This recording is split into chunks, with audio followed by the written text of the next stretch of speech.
The second speaker for our conference is Michael Burns. Michael Burns is a congregational teacher for the Dallas Fort Worth Church.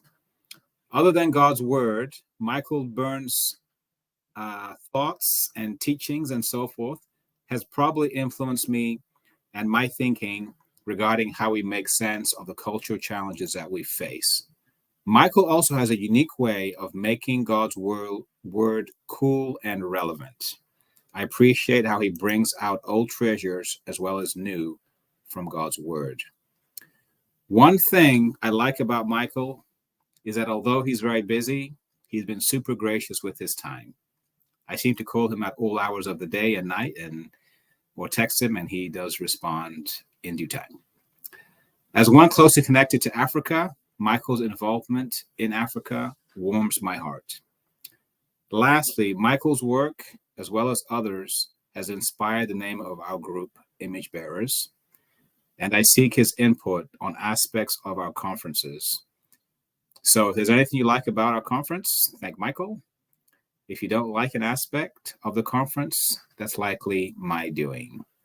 I give you my good friend and world-renowned teacher, Michael Burns. Good evening. Thank you, Atoma.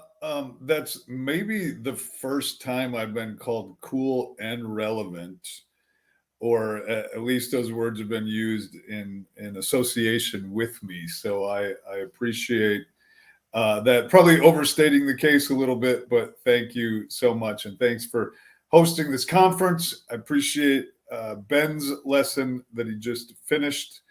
I didn't get to see all of it because we were backstage setting some things up for this, but I got to see a good portion of it. So I appreciate what he had to say. And I'm going to, in a sense, pick up where Ben left off, because we're going to talk about Jesus as King and the kingdom today. And in a weird sort of twist, I'm going to talk a little bit about Jesus, but we're going to presume most of that Jesus is king, and really focus in on the kingdom that he came to establish and what that was and what it looked like after Jesus left.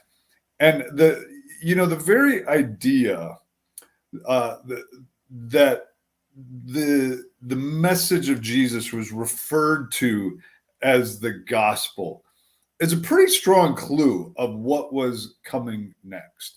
Because in the first century, that word it implies a message about a king, good news about a king. That's what the audience would have expected if somebody says, I have a gospel. And as well, using the word Christ, Jesus the Christ, that implies king to first century ears. So you have these expectations built up in each of these words, and using them together really leaves no doubt that Jesus was declaring himself the true king. And he sent all kinds of messages, some direct, more symbolically, that he was the king. But his followers definitely picked up on that. And that's what they began to preach as well, that Jesus was a king that was rival to the other power systems and way of living in the world, and that what he came to establish was a kingdom. Now, you might be sitting there going, yeah, move on. We get all of that. But I think it's really important to stop for a moment and make sure that we do, because we're so inundated and formed by individual forms of the gospel that we often miss that one of the primary things Jesus came to do was to establish a people.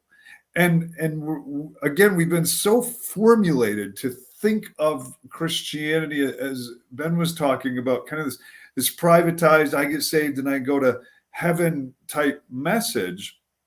And well, that's not untrue. It's not the primary focus. And we made it the primary focus, which has some pretty big impacts on how we view our relationships with one another, how we form as a people, how we are formed, how we approach our life in Christ in general, because Jesus came to form a people that lived an alternate version of human life. And it wasn't just about, oh, my individual sins can be forgiven so I can go to heaven. This was about joining a people who were an alternate witness, because there was a new king, there was a new way available to live. And so we then were the people that kingdom called to live that way. And the early Christians saw themselves as a kingdom people, and that's what they meant by that. They were going to be an alternate story to the narratives that were on display in the cultures and nations of the world around them. In every way, they subverted the ways of life that were available at the time and offered something that was strange and radically different. And that can be a real challenge for us, because I don't know that we're always all that different from the culture around us. We tend to think that we are, but we often operate under the same narratives and just put a religious spin on it.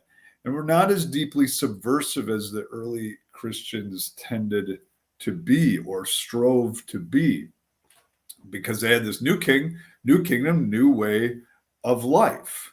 Now, what oftentimes in modern Christianity, especially in America, what we tend to think makes us unique is our beliefs, our mental tenets. That's most of us like, how do you know you're a Christian? Well, because I believe this, this, and this. And as shocking as it may be, that's not really how the early church operated. That's not how they formed their identity. Their identity was formed around who Jesus was, and them then becoming part of his people, his kingdom. That was their identity, that they lived this different sort of life. That was their emphasis. Now, of course, different beliefs were important to carry that on and continue it and define it and carry it forward.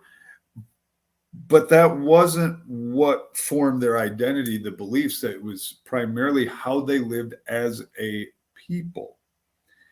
And now, look, I know that this idea of group formation as our identity, that there's definitely been abuses of that over the past 2,000 years and even recently. But that doesn't erase that done rightly, this is what Jesus came to establish. So we fall into this, our identity is formed by our beliefs. And then we think our primary job is to defend and enforce and spread those beliefs. And the way we live as an alternate witness can often become secondary to our beliefs. How do you become a Christian? Well, here's a set of tenets, believe this, and now you're a Christian. Doing this can lead to intellectual separation from others, which is prone to arrogance. Well, we believe this. Those over there, those people, they don't believe the right things.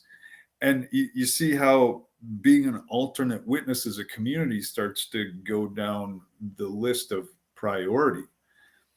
And so we then can emphasize our cultural solidarity to appear acceptable. In other words, like, hey, look, we're cool too. Hey, yeah, we believe this, but look, we're just like you. We're not that different. And so we emphasize our cultural solidarity. Or some go the other direction and embrace our uniqueness as Christians, but we do so to really weaponize it. We become part of the culture wars. Well, we believe and act this way, and you're pagans and you act that way. And so this beliefism can be extremely prone to using the dynamics of the culture around us while living out the self-delusion that we're set apart. But we're really using the same sort of dynamics of power and hierarchy and status and manipulation and some of those things that come from the culture around us. And then what can happen is others who are not a part of us, the unchurched or so on, They see that the emperor has no clothes, but we see their criticism as an attack and persecution rather than a perspective that maybe we've been blinded to. They see that we're not any different than anybody else. We just think that we are, or we claim that we are. And I think what I'm saying is this is prone to happen when we transform the message of king and kingdom into a set of beliefs rather than a new life as a new people that we've been called to. That's what's primarily important.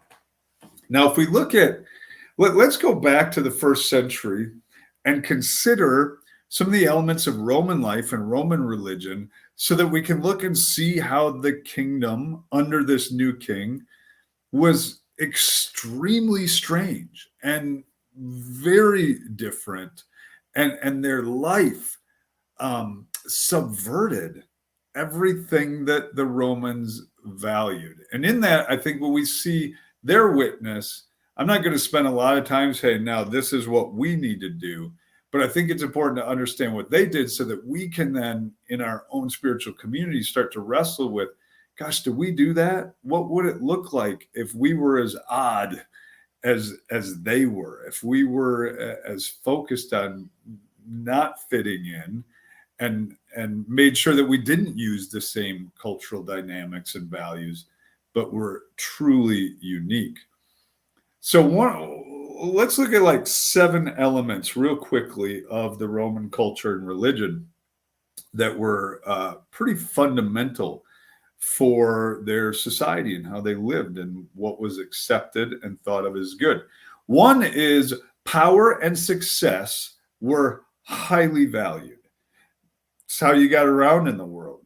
Might makes right. They valued strength and winning and power and, being on top and being successful and all of that sort of thing. Like, that was good. Humility was not considered a virtue.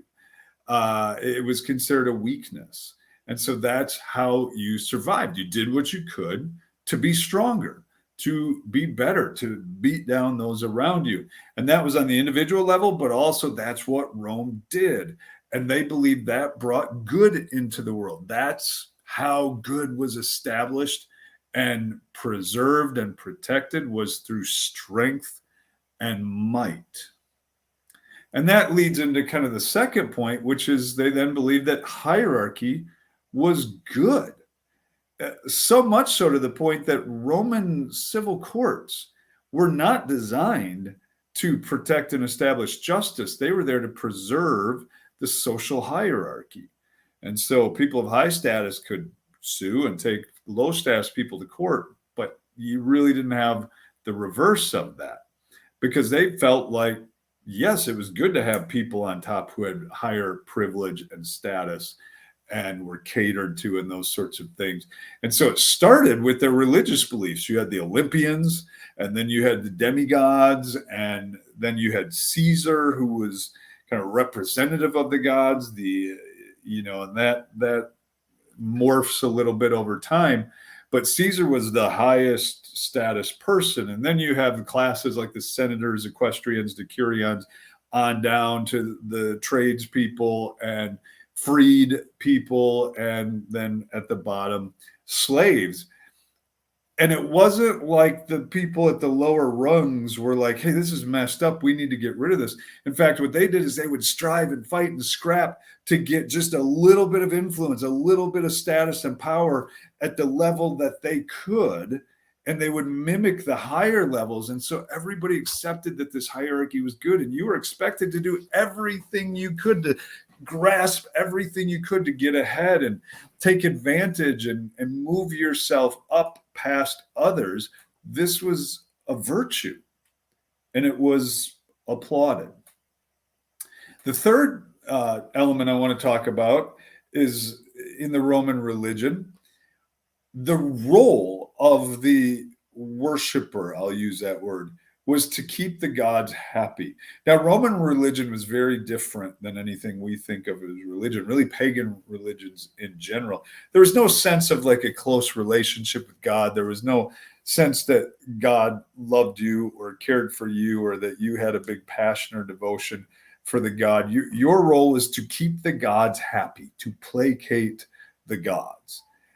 In fact, they had a term for it called Pax Deorum, which was just you keep the gods happy. And there's a strict reciprocity in that.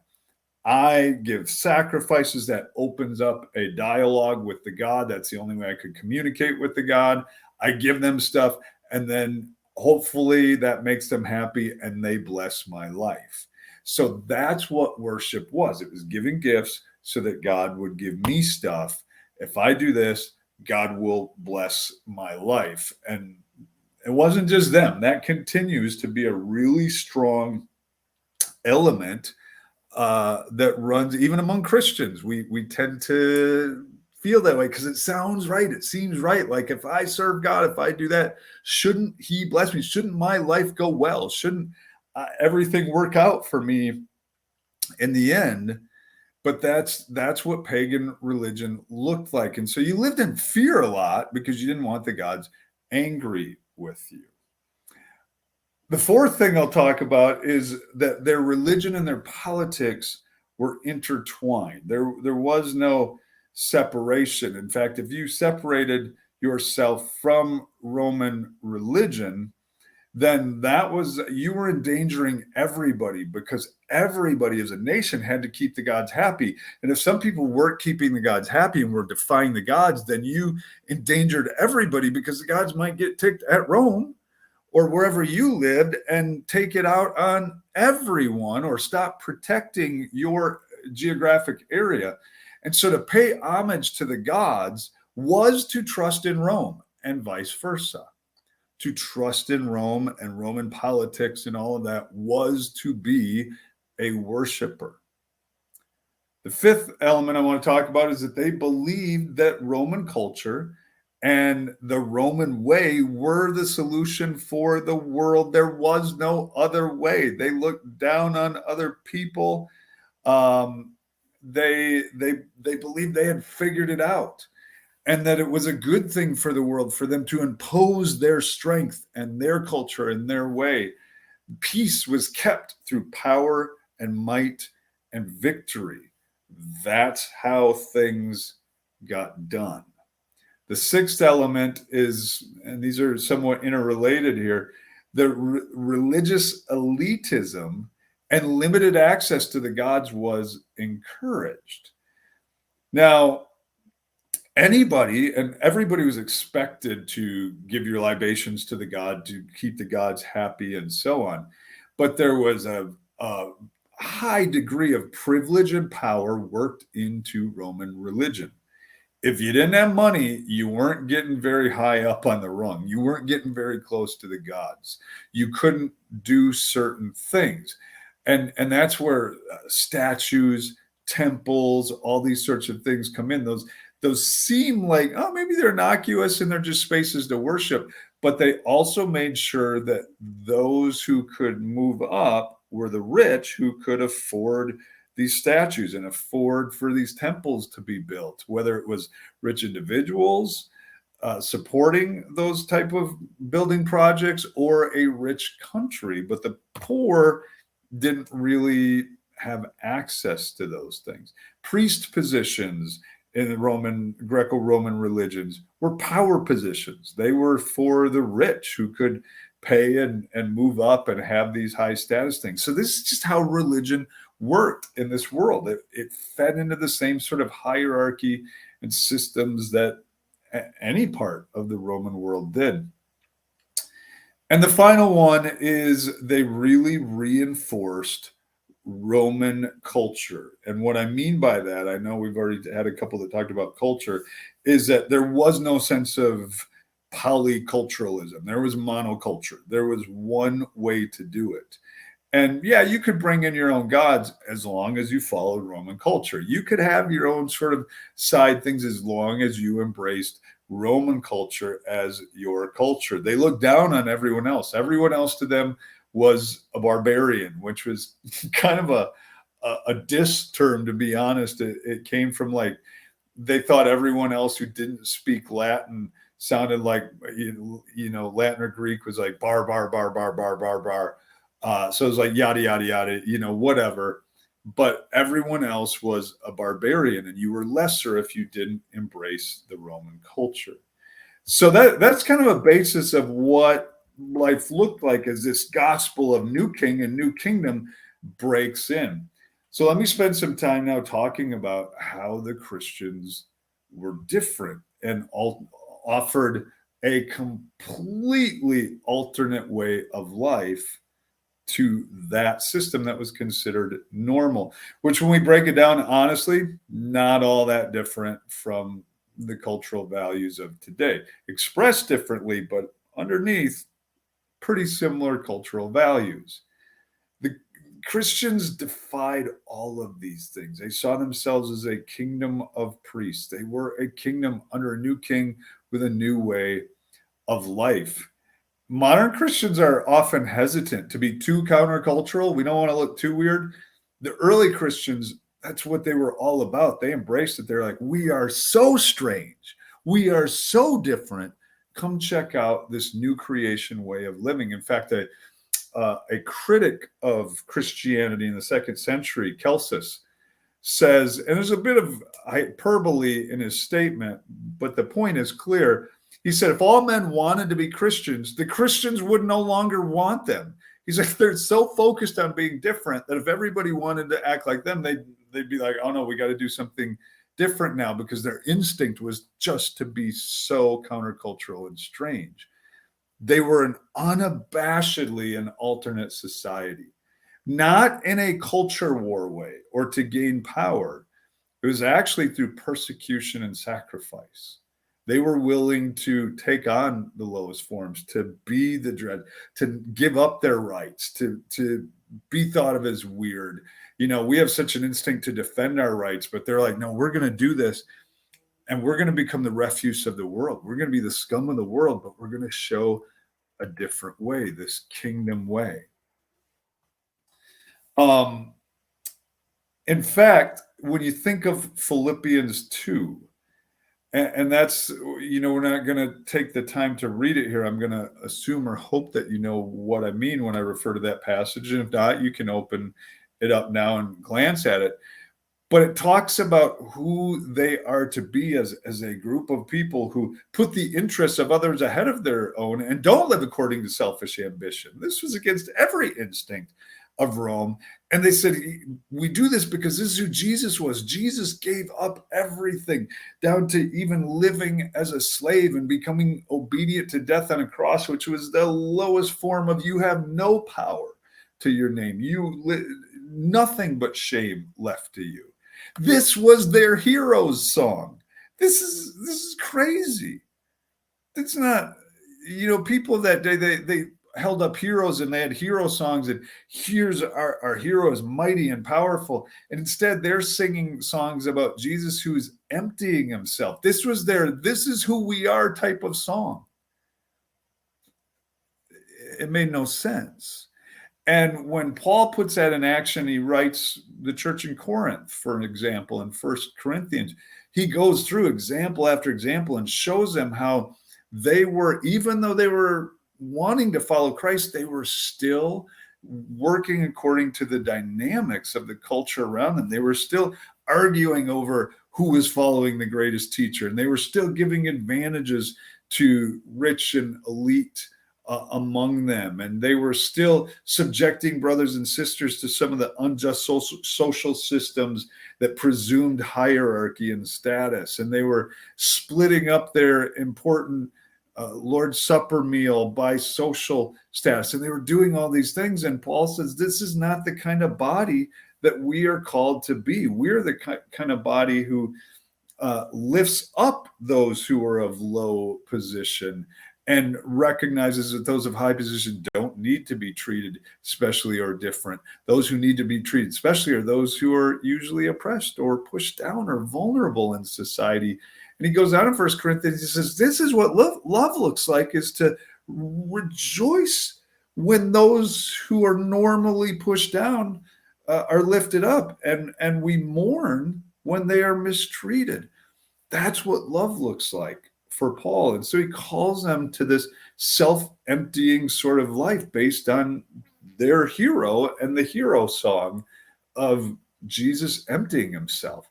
They lived a life that had no more status. There was no one lower, no one beneath you. This is when in Colossians 3, Paul says here, there is no barbarian or Scythian, which was even lower than barbarians. He's like, we don't play those games. We don't put other people down. We don't label. We don't have they're a bunch of maniacs. They're over there. They're this kind of people. And we are so prone to labeling, so that now once I label you, I know how to treat you. I know what kind of person you are. They worked very hard, the early Christians, at getting rid of that. They're like, we're people who don't do that. We simply won't have those sorts of divisions. We won't have you're a barbarian, or you're a conservative or a liberal, or you're this or that. They didn't play by those dynamics anymore. So there were no outsiders. There was no labeling. There was no group wars. They saw that as a failure to be the new creation. We can often view that as a sign of our faithfulness. They would see that as a failure. They understood that the kingdom of new creation was the way the world would change. It would be through self-emptying, through not having these divisions, not using the dynamics of power. They knew that Jesus kept saying over and over again throughout his ministry, the pagans use power. You can't. You have to avoid it at all costs. Power will not get you change. The victory success mentality, the strength in numbers and growth, all of those sort of mentalities it's not what kingdom people look like.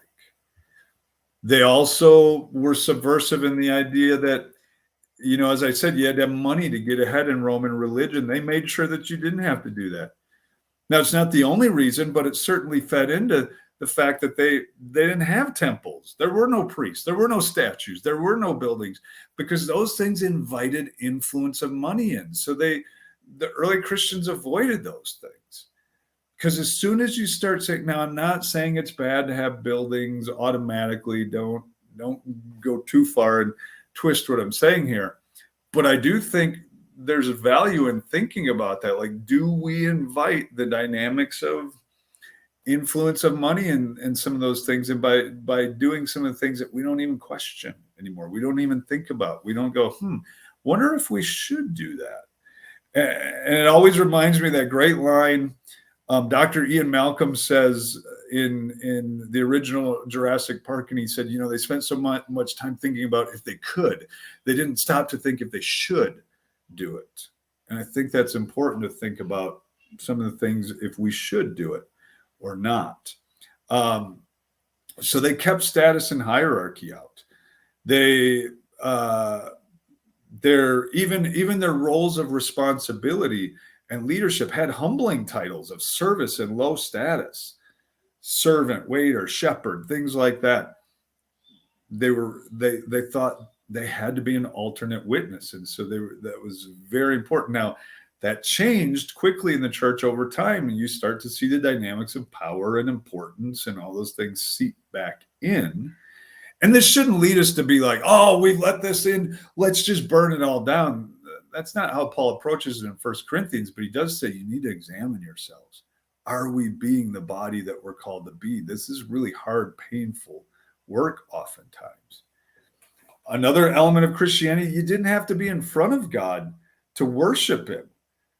Worship wasn't just an act. It wasn't just a reciprocity. It was being a sort of people who could go anywhere and be the image of God in daily life. There were no pilgrimages. There was no sacred space. That was not a part of early Christianity. I see some of that mentality seeping back in and becoming popular these days, but that was an important part of early Christianity. Was we don't have these little special spaces that are expensive to build, or you have to have money to go a certain place. This is all tied into being a different sort of people. There certainly was no monoculturalism. We see that in passages like Romans 14. There was a diversity of cultural practices. Paul comes in and says, some of you want to worship this way according to your culture, that's fine. Some of you want to worship this way according to your culture, that's fine, as long as you're doing it in faith. What you can't do is look and judge and look down at your brother and sister. Rome feared that. Rome would be opposed to that because the idea of diversity, you would lose their Romanness and their power. And so the idea of the early Christians, even in Acts 15, deciding, hey, some of this stuff is cultural, and here's what we're going to do, and we're going to try to compromise and come together. But Acts 15 makes very clear that Christianity is not going to be a strictly a strictly Jewish religion culturally. That was actually pretty countercultural for the day. And so let me finish here and just show a couple ways. I want to finish up looking at the book of Revelation and show just a few of these things, how it works out, and some of these countercultural kingdom instincts that they had. And so in Revelation chapter 1, we see this taking on of the idea of of Zeus, Caesar, Rome being the great power and ruler in the world. And in chapter 1, verse 19, it says, write therefore what you have seen, what is now, and what will take place later. The mystery of the 7 stars that you saw in my right hand and of the 7 golden lampstands is this: the 7 stars are the angels of the 7 churches, and the 7 lampstands are the 7 churches. You say, how is that subversive to Rome? Well, the idea of write what you have seen, what is now, and what will take place, that was a phrase used for Zeus. Zeus is the one who was, who is, and shall be to come. And Caesars depicted themselves oftentimes on coins with 7 stars in their hands and all this. So it's taking on, it's very clearly declaring there is a new king in town and a new way of living, a new kingdom, a new type of life is available. It's not just something you believe, and then if you believe it, you get to go off someday. We've been given the privilege of transferring, and the word in the first century was repenting, changing our loyalty from one ruler to another and living allegiantly under that king. So it's a different kind of king. And then a different kind of winning. Winning, as I said, was a huge part of the Roman Empire. It's what marked them. It was such a high value that, in fact, let me read this verse. Revelation chapter 2, verse 7 says, whoever has ears, let them hear what the Spirit says to the churches. To the one who is victorious, I will give the right to eat from the tree of life, which is the paradise, in the paradise of God. And before you go, oh yeah, we have to win. We have to be victorious. We have to, beat back our opponents in the culture wars. And this is the biggest threat to the church. And that's the biggest threat to the church. And we've got to, that's not what Revelation is doing. That word that's translated victorious here, or overcomer oftentimes in English translations, is from the Greek word nikao. It's where we get our word Nike. It was related, it was derivative of the Roman goddess Nike, the goddess of victory, of winning, of might, of strength, of power, of impressiveness.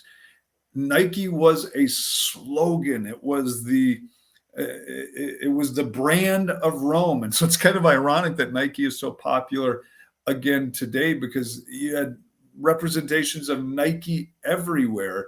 And it reminded them that we are the winning sort of people. That's what we do. We're strong, we grow, power. That's how you get things done. And Revelation comes in, and John flips that on its head and says, yes, you have to be a Nike people, a victorious people, but you do it in a very, very different way. You do it through self-emptying and sacrifice and taking on low positions and standing in solidarity with the vulnerable, not trying to be popular or successful or even unpopular through strength and we'll win this, sort of mentality. It's like, no, we're just going to lay our lives down.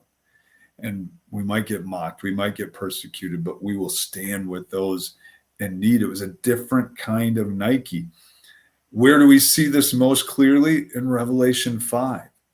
They have a different kind of hero. It's not the beast. Beast was in the Old Testament always representative. A beast always meant a nation, an empire. And so in Revelation 13, we see when the beast first appears, everybody's like, oh, wow, look how powerful and strong the beast is. Nobody can make war against the beast. That's what will keep us safe. But in Revelation 5, we get a very different picture. It's not a beast. It's not even, it has the strength of a lion. But when John looks, he doesn't see a lion. He sees a lamb. In other words, the victory that a lion would normally have will come through the means of a lamb, a sacrificed lamb. That's the hero song, a self-sacrificing hero, one who empties himself and lays his life down. And we are to be that kind of community. It doesn't scratch and fight for position and our rights, and doesn't operate by fear. And we've got to make sure that our rights are protected and we're safe, or that we're doing well or growing. We can even fall into that trap really easily, like thinking we have to have more, we have to be more, we have to grow, we have to do well, or otherwise, something's wrong. And I think oftentimes that beliefism can again feed into that, like, man, we have to be growing, we have to be prospering.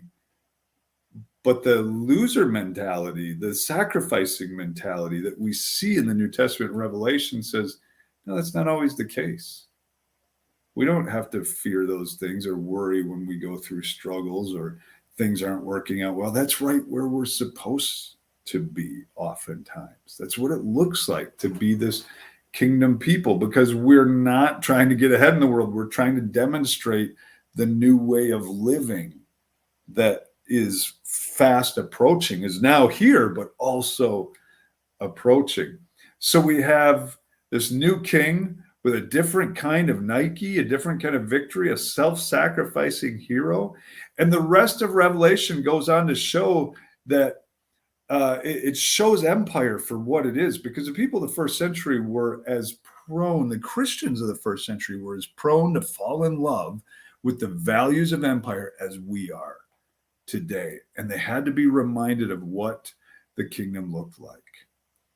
And so he goes on to show that the militarism, the promises of comfort and security, the economic power, the violence of Rome are not things to be embraced, are not things to be celebrated. They're things to be opposed, to live out an alternate life to. They're things to be recognized for what they are, the dynamics of empire and of the fallen age, the mindset of victory and power as Nike rather than sacrifice as Nike.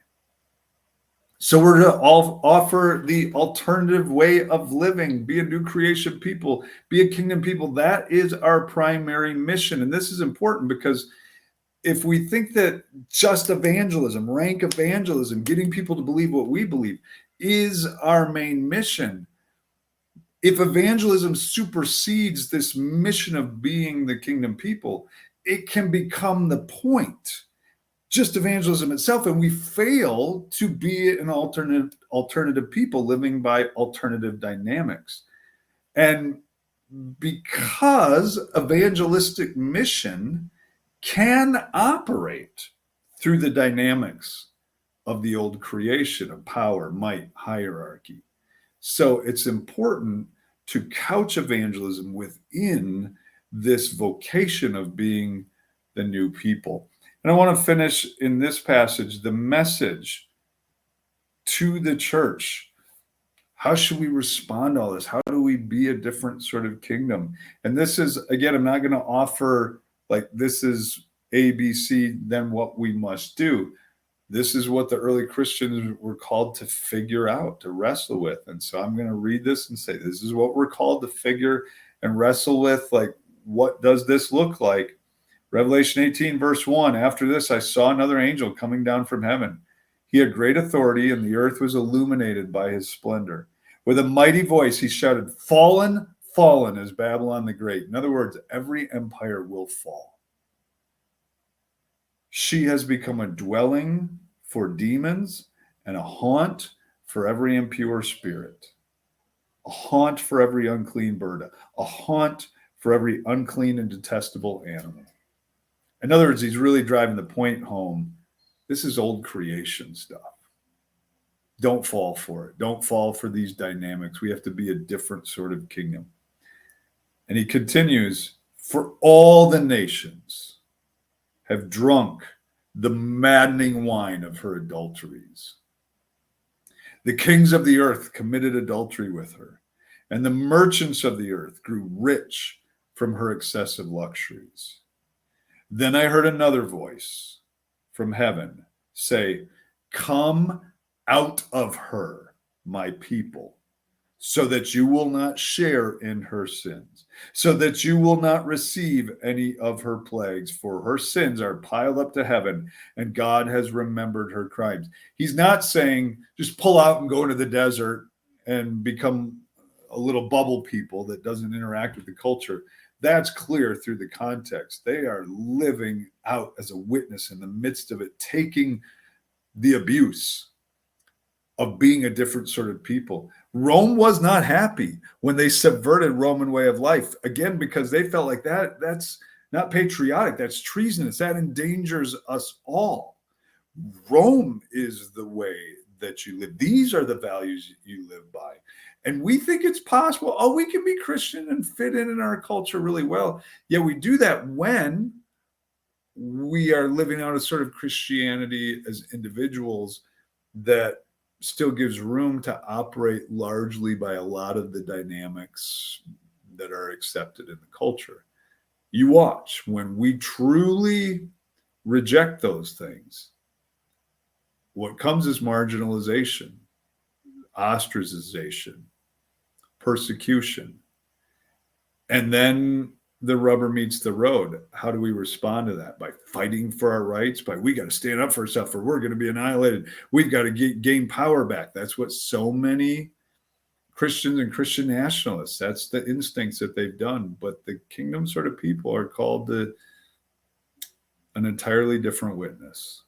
That, to me, that's the exciting part and the challenge all in one. I thank you so much for your time, for being a part of this conference, and for Atoma and all the others who worked so hard to put this on. And I am now going to turn it back over to Atoma, and I think he's going to wrap up the evening. Wow. Mike always brings it. I think I had some inclination of what he would cover to a degree, but I think he went definitely a lot deeper in what he shared. I do feel like the two lessons are connected. What Ben covered about the gospel, I think just his lesson about, really God alone and not what we can get from God. Even salvation is in a sense a new teaching, but I think also a very accurate teaching. And then again, like I mentioned from Michael Burns's lesson, just being an alternate people. And I just think back to the last few years with a lot of the challenges we've had in our churches in regards to politics, in regards to race, in regards to so many things. If we deliberately sought to be an alternate people that was countercultural, but even just culturally, our culture was the kingdom, I think we would have had a lot less issues than what we had over the last few years. And I know with the elections coming up and a lot of challenges that will come even from that, I think if we take, these two lessons to heart, I think, wow, what could our churches be in terms of just being that light to the world? And I do feel like even the classes that are coming up tomorrow, they all really, in my opinion, tie together so well. So tomorrow we have a Tove Church, which is focused on just really being a church of goodness as our main goal, or the main thing we go after, and how when we don't do that, how that can harm our members. And so that lesson will be, that session will be Laura Barringer, who's a co-author of a church called Tove, and she will be interviewed by Becky Castle Miller, who is also an author and just an incredible person in her own right. So that's going to be from 10:20 to 11:05 a.m. tomorrow, Eastern Standard Time.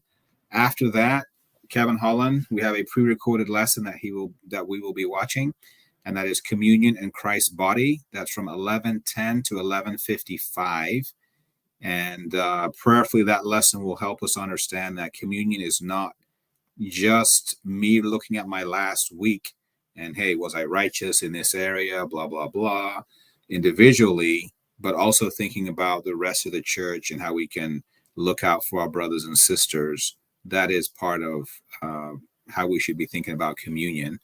And for those of you that may want to take communion, you can definitely do that during our meal or break time from 12 p.m. to 1 p.m. Eastern Time, or you can, obviously just have your own lunch as per normal. And you can use communion on Sunday to reflect on what's covered by Kevin. And then from 1:05 to 1:50 p.m., Damon and Ivy Brogue are going to do a lesson, Conform to Christ, and kind of, again, ties in with everything else we've talked about. And they'll kind of go through the spiritual disciplines and the whole point of them. And then the last one is going to be done by Neil Trollope from South Africa from 1:55 to 2:40. What Christ has done is not, his affliction is not over. So we are still called to do something with our lives. And Mike has shared about that in his lesson, but it'll be more illuminated with Neil Trollope's lesson. And then after that, we have a panel discussion from 2:45 to 3:45. And then closing out, we have from 3:50 to 4:20, Image Bearer Awards. But it's really not so much awards, it's just recognizing individuals who could give us an example of how we can imitate them as they imitate Christ to be great image bearers in our time. So thank you so much. And we will see you guys tomorrow at 10:20 a.m. for a Tove Church. Thank you.